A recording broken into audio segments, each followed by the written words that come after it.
Me, Dr. Atul Garg, Government Bangalore College, Deedwa. Dear students, we are studying the cone. शंकु हम पढ़ रहे थे।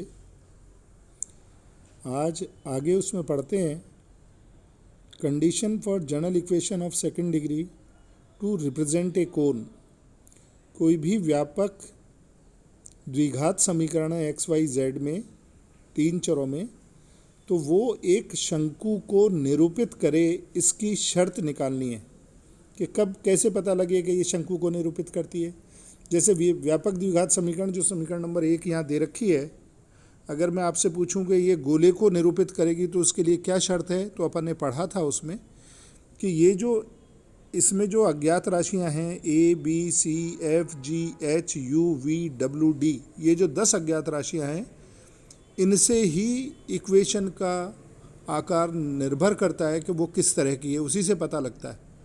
तो अगर a बराबर सी बराबर डी, a बराबर b बराबर c बराबर 1 है, तीनों अगर x square y square z square के गुणांक समान हैं या इकाई हैं, तथा f g और h शून्य हैं, तो फिर ये गोले को निरूपित करता है। अपन ने इससे पिछले वाले चैप्टर में पढ़ा था। इसी प्रकार ये जो a b c f g h u v w d हैं, इनके क्या मान रखें कि ये एक शंकु को निरूपित करे, मतलब इनके मान को देखकर ही अपन बता सकें ये शंकु है या नहीं है, तो वो शर्त अपन निकालना चाहते हैं। तो वो शर्त है, इट रिप्रेजेंट्स, ये जो व्यापक द्विघात समीकरण है, it represents A cone if this determinant A H G U H B F we ji F C W you v डब्ल्यू डी, इस सारणी का मान अगर 0 आ जाए तो फिर ये शंकु को निरूपित करता है। इसको डेराइव भी कर सकते हैं कि शंकु को निरूपित करें, शंकु की समीकरण बनाएं और फिर उससे अपन देखें तो ये सारणिक का मान निकलता है। अपन डायरेक्ट ध्यान रखेंगे क्योंकि प्रश्नों में शंकु अगर निरूपित करता है तो इसको चेक करने के लिए यही अपन सारणिक काम में लेंगे। तो इसको याद कर लीजिए। याद करने के लिए एक तरीका सिंपल सा है कि इसमें ए बी सी डायगोनली आ रहे हैं और फिर एफ जी एच इस तरह से अपन लिखेंगे और ये यू वी डब्ल्यू डी लिख देंगे बराबर 0। तो इससे आपको याद हो जाएगा। तो ये तो ए बी सी डायगोनली चलेंगे और एफ जी एच इस तरह से और एफ जी एच इस तरह से चलेंगे। दोबारा बता देता हूँ मैं इसमें लाइन खींच के, जिससे आपको समझ में रहे कि ये ए बी सी रहेगा, फिर ये एफ जी एच, फिर ये यू वी डब्ल्यू डी बराबर 0। तो इस तरह से सारणिक याद हो जाएगा। तो ये सारणिक शून्य होने पर अगर किसी समीकरण में हो रहा है, इसके मान रखने पर, तो वो शंकु को निरूपित करता है।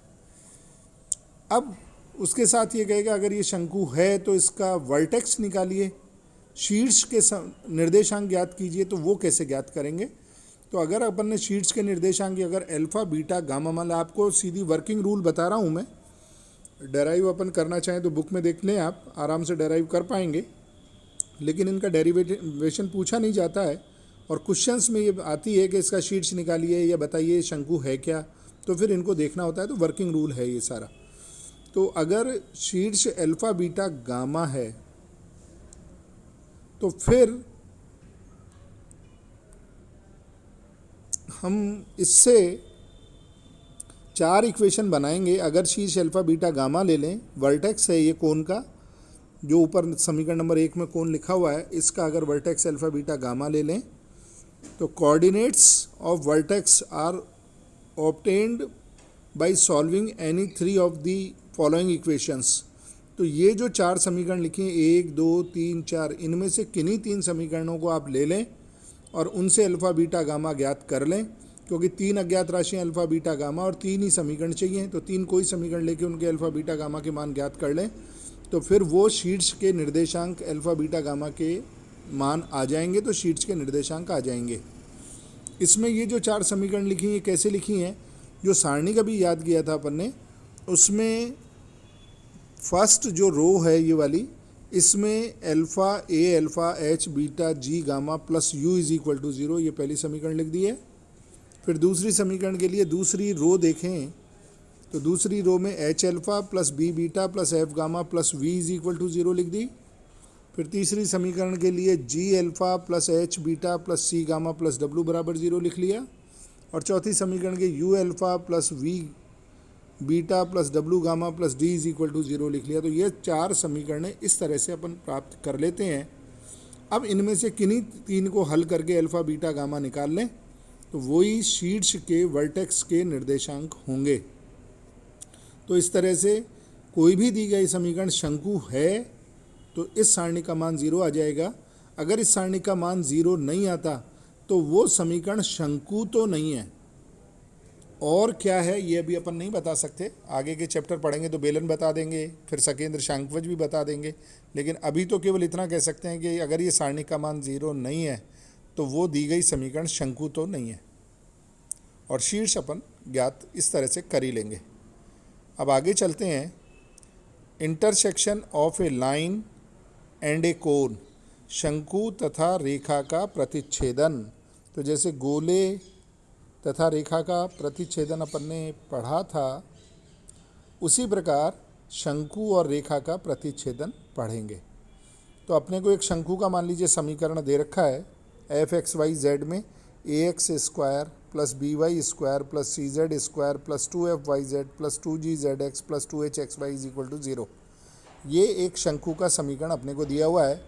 तो इसने कहा नहीं है लेकिन अपने को पता है कि ये एक्स वाई जेड में समद्विघाती समीकरण है, इसलिए शंकु का शीर्ष मूल बिंदु होगा।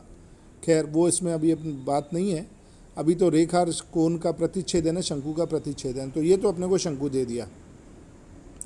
और एक लाइन जो अल्फ़ा बीटा गामा किसी बिंदु से गुजरती है उसका समीकरण होगा x minus alpha upon l, y minus beta upon m, z minus gamma upon n. इसको आर के बराबर अपन ने मान लिया अपनी तरफ से, तो बाद में एलिमिनेट करेंगे आर बी। और एल एम एन इस रेखा की दिक्कोजाएं मान ली। तो ये ऐसी रेखा का समीकरण है जो अल्फ़ा बीटा गामा बिंदु से गुजरता है। अब इस रेखा पर कोई भी चर बिंदु लिया जा सकता है। तो पहले अंतिम खंड से वो आ जाएगा alpha plus l r, beta plus m r और गामा प्लस एन आर। पहले अंतिम खंड से, दूसरे अंतिम खंड से, तीसरे अंतिम खंड से। तो ये अपन चर बिंदु हमेशा से निकालते हैं, आपको पता होना चाहिए। जिनको नहीं पता वो ध्यान दे दें। पहले अंतिम खंड से x का मान निकाल लिया, दूसरे अंतिम खंड से y का मान निकाल लिया और तीसरे अंतिम खंड से z का मान निकाल लिया। तो वही ये चर बिंदु कहलाता है रेखा पर। अगर ये चर बिंदु रेखा और शंकु का प्रतिच्छेदन बिंदु है, प्रतिच्छेद किया हुआ बिंदु है, तो ये शंकु की समीकरण को संतुष्ट करना चाहिए।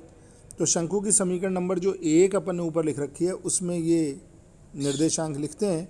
तो a alpha plus l r का whole square plus B beta plus m r का होल स्क्वायर प्लस सी गामा प्लस एन आर का whole square plus 2f beta plus n r gamma plus n r y z plus 2g gamma plus n r alpha plus l r plus 2h alpha plus l r beta plus m r is equal to 0। तो ये बिंदु दी गई शंकु की समीकरण को संतुष्ट करेगा। अपन ने संतुष्ट करा दी। इसको ठीक तरह से लिखें तो एक तो आ गया आर स्क्वायर का गुणांक, तो आ गया एफ एल एम एन। इसका क्या मतलब है एफ एल एम एन का? तो एफ एक्स वाई जेड अपन ने ऊपर लिखा था, ये रहा एफ एक्स वाई जेड।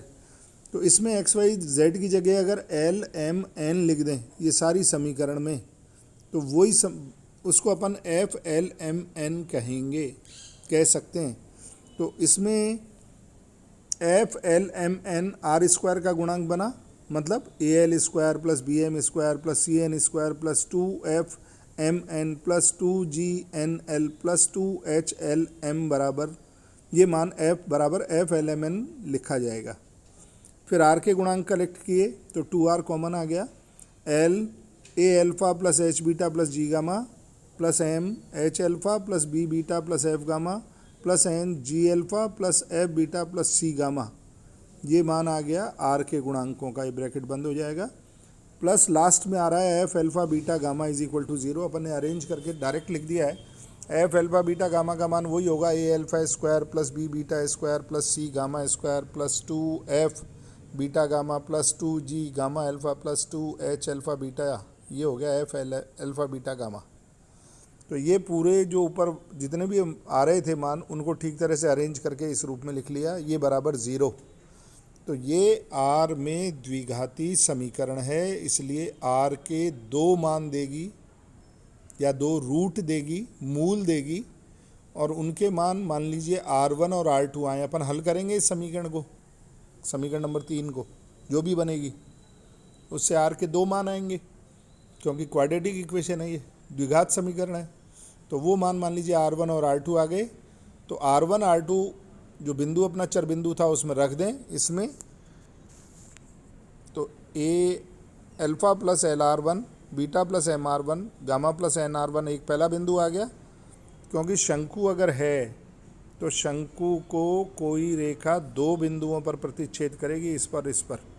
तो P और Q के निर्देशांक निकालने हैं। तो ये तो मान लीजिए P बिंदु है और ये मान लीजिए Q बिंदु है R2, क्योंकि इस रेखा पर कहीं बिंदु ये वाला मान लीजिए अल्फ़ा बीटा गामा है। तो ये अल्फ़ा बीटा गामा है, तो ये दूरी R1 हो गई और ये दूरी R2 हो गई। तो Q बिंदु आ गया alpha plus LR2 beta plus MR2 और गामा प्लस NR2। तो ये दोनों बिंदु अपन ने प्रतिच्छेद बिंदु के निर्देशांक निकाल लिए। अब आगे चलते हैं। Tangent plane of A cone, शंकु के स्पर्श समतल का समीकरण ज्ञात करना। तो मान लीजिए अपने को शंकु दे रखा है, वो जो ऊपर अपन ने लिया था वही है f(x,y,z) equivalent to ax² plus by² plus cz² plus 2f(y,z) plus 2g(z)x plus 2h(x,y) बराबर 0। इसके ऊपर कोई बिंदु है अल्फ़ा बीटा गामा, उस पर स्पर्श समतल का समीकरण ज्ञात करना है। तो मान लिया अल्फ़ा बीटा गामा कोई बिंदु है जिससे गुजरने वाली रेखा का समीकरण होगा x minus alpha upon l plus y minus beta upon m plus z minus gamma upon n बराबर r अपन उसे मान लेते हैं। तो इस पर चर बिंदु आ जाएगा alpha plus l r, beta plus m r और गामा प्लस एन आर, ये एक चर बिंदु आ गया। ये बिंदु शंकु पर भी है तो शंकु की समीकरण को संतुष्ट करेगा। तो R में द्विघाती समीकरण बनेगी, जो ऊपर अपन ने पढ़ी है ये R में द्विघाती समीकरण बन गई। अब ये R के 2 मान देगी। अब चूंकि अपन स्पर्श समतल का समीकरण निकाल रहे हैं तो ये दोनों बिंदु संपाती होने चाहिए। तो दोनों बिंदु संपाती होने चाहिए, तो एक R का मान 0 होना चाहिए, एक मूल 0 होना चाहिए। तो F अल्फ़ा बीटा गामा तो 0 होना चाहिए उस समीकरण में, जो समीकरण नंबर अपन ने 3 ऊपर लिखी है ये वाली। इस समीकरण में अगर F अल्फ़ा बीटा गामा 0 ले लेते हैं तो एक R इनमें से कॉमन आएगा, तो एक R तो 0 हो जाएगा। तो एक दूरी तो 0 कर दी। अब दूसरा, वो बिंदु स्वयं अल्फ़ा बीटा गामा भी शंकु पर ही स्थित है, तो दूसरा मूल भी 0 होना चाहिए। दूसरा मूल तभी 0 होगा जब इसमें R का गुणांक भी 0 हो। तो अचर पद तो 0 हो ही, और ये जो R का गुणांक है ये वाला, ये भी 0 हो, तो दोनों मूल 0 हो जाएंगे। फिर ये दोनों तो 0 हैं, तो R² FLMN बराबर 0, मतलब R बराबर 0 0, दोनों मूल 0 आ गए। तो ये मान भी 0 होना चाहिए। तो ये मान अगर अपन 0 करते हैं तो ये लिख दिया L A alpha plus H beta plus G gamma plus M H alpha plus B beta plus F gamma plus N G alpha plus F beta plus C gamma is equal to 0।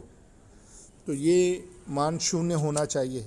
अब इसमें माना हुआ अपनी तरफ से LMN है, दिक्कोज्याएँ रेखा की अपन ने मानी थी, तो वो दिक्कोज्याओं के मान अपन समीकरण नंबर 2, जो रेखा का समीकरण ऊपर माना था, x minus alpha upon l बराबर y minus beta upon m बराबर z minus gamma upon n, उससे अपन अल्फ़ा बीटा गामा के मान निकाल के लिखें इसमें। तो LMN के मान निकाल के लिखें इसमें, तो फिर LMN का विलोप होगा। तो उससे अगर समीकरण नंबर 2 से अपन L का मान देखें तो x माइनस अल्फ़ा है, तो L की जगह तो अपन x माइनस अल्फ़ा रख रहे हैं, ये रहा L, इसकी जगह रख दिया x माइनस अल्फ़ा, m की जगह रख दें y माइनस बीटा, तो ये रख दिया y माइनस बीटा, और n की जगह रख दें z माइनस गामा, तो ये z माइनस गामा रख दिया। इसको हल किया अपन ने, तो x के साथ ये आई गया a alpha plus H beta plus g gamma, y के साथ भी आ गया h alpha plus B beta plus सी गामा एफ गामा, और जेड के साथ भी आ गया। और जो रिमेनिंग सारी टर्म्स बची a alpha square plus B beta square वो यहाँ लिख दी, एफ अल्फ़ा बीटा गामा, पूरी वही टर्म बनेंगी सारी की सारी जो इसमें लिखी हैं। F alpha beta gamma means a alpha square plus B beta square plus C gamma square plus 2 f beta gamma plus 2 g gamma alpha plus 2 h alpha beta बराबर एफ अल्फ़ा बीटा गामा होगा। वो बराबर 0 आ गया। लेकिन अभी अपन ने ऊपर निकाला है कि एक मूल शून्य था तो एफ अल्फ़ा बीटा गामा तो 0 था, अभी अपन ने ऊपर ज्ञात किया था ये, तो ये एफ अल्फ़ा बीटा गामा तो 0 है। तो ये जो समीकरण बना है x a alpha plus H beta plus g gamma plus y h alpha plus B beta plus F gamma plus z g alpha plus f beta plus C gamma बराबर 0, ये है दिए गए शंकु पर किसी स्पर्श समतल का समीकरण। और वो बिंदु जिस पर ये स्पर्श समतल है वो बिंदु है अल्फ़ा बीटा गामा। तो ये अपने को स्पर्श समतल याद रखना है कि किसी शंकु के किसी दिए गए बिंदु पर स्पर्श समतल कैसे लिखें। तो इसको याद रखने का एक तरीका मैं बता देता हूँ आपको, और जिससे आपको याद हो जाए। आप एक सारणिक हमेशा ध्यान रखें, हम शंकु के चैप्टर में a b c f g h, इसमें पहली जो लाइन है इस लाइन को अपन अल्फ़ा बीटा गामा से गुणा करेंगे और उसके साथ x जोड़कर उनको x लगाएंगे। तो x इंटू, ये देखो ध्यान से देखो, x into a alpha plus H beta plus g gamma. फिर दूसरी लाइन लेंगे इस सारणी की, उसको y से गुणा करेंगे, इनको सबको अल्फ़ा बीटा गामा से गुणा कर योग करके y से गुणा करेंगे। तो इस टर्म को देखो y into h alpha plus B beta plus F gamma. फिर इसी प्रकार तीसरी लाइन के लिए चलेंगे, z से गुणा कर दिया अपन ने g alpha plus f beta plus सी गामा बराबर 0। तो ये अल्फ़ा बीटा गामा बिंदु पर स्पर्श समतल लिखने का तरीका है। तो और ये a b c f g h जो अपनी समद्विघात समीकरण दी गई थी शंकु की, उसमें दिए गए मान होंगे, उन मानों को पहले यहाँ इस तरह से अरेंज कर लें और फिर उसके किसी दिए गए बिंदु पर शंकु का स्पर्श समतल का समीकरण बड़ी आसानी से लिख देंगे। तो ये चीज़ें आप ध्यान रखें, आगे भी काम में आएंगी। और शंकु के चैप्टर में ये ध्यान है तो फिर ज़्यादा कोई परेशानी नहीं है क्वेश्चंस सॉल्व करने की। ठीक तरह से इनके क्वेश्चंस करें तो सारा आपको क्लियर हो जाएगा, अच्छे से इसको कर लें।